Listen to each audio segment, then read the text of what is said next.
This school system is organized in such a way that if you are 16, you have to choose a profile, what you want to study.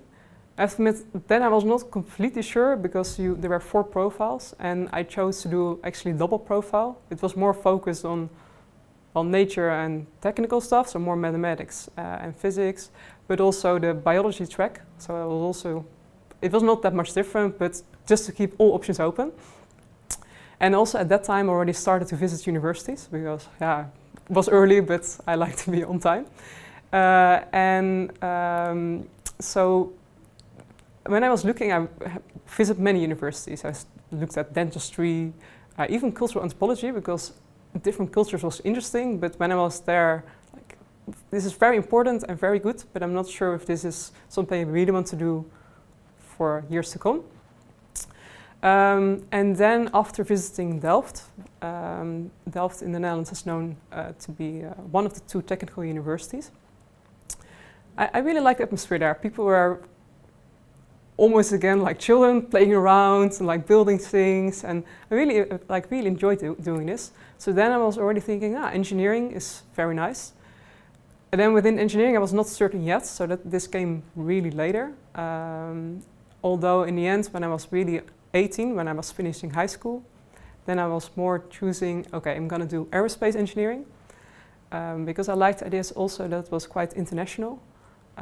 Because aerospace engineering, especially in the Netherlands, it's very focused on within Europe or even like entire world. And I really like this idea because also, therefore I was looking in cultural anthropology because I like different cultures.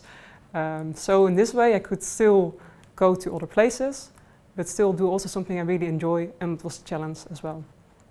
So after studying aerospace engineering in my bachelor, I finished this in the Netherlands where I also grew up.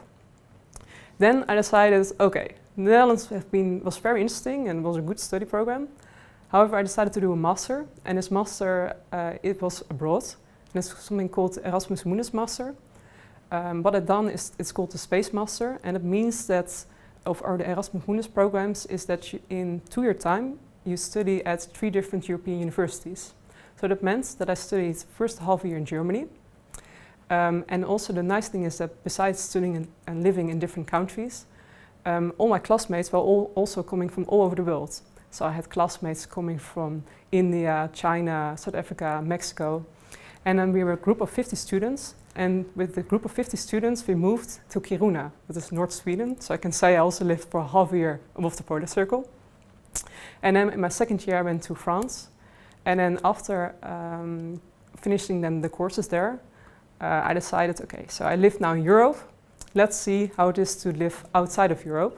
So then I got the chance to go to do my master thesis in India. So I was there for half a year. And I lived for half a year also with an Indian family. So I was really part of the family. So that was very interesting for me as well because India and like the cultures is very different from here in Europe. It's very family orientated. So it was like an amazing experience. It was very good to get this chance. And also for education-wise, because space, it's everywhere. And also in India, it's coming up. So that was, a good opportunity to go. After this master, I was not completely certain what I would want to do exactly. So I've done a 2nd master. It was like for 1 year only. And then I went to France for half a year, again courses. And then I was also lucky to go to do another thesis in a company. And so therefore I got 2 good opportunities. First in a small startup company and another one in a big company. And I think this really helped to also get hired to get hired here at Aztec, because they really liked that I've been living abroad, that I've got some experience in working both in the European industry, but also in the industry outside of Europe. And therefore, because the programming is quite competitive, therefore it was, with my experience what I've done before, therefore they decided to hire me. Luckily I didn't have major setbacks. I have to say, personally I'm dyslexic, meaning that I have issues with like languages. So initially studying and working in English was a bit of a challenge, but I think by really working hard on this, I try to overcome this. And I think at the moment it's been my biggest setback. But yeah, although it can also be actually, instead of seeing it as a handicap, it can also be an opportunity to deal with, like if you have challenges, or so if there's another challenge coming up, I know how to deal with this. So.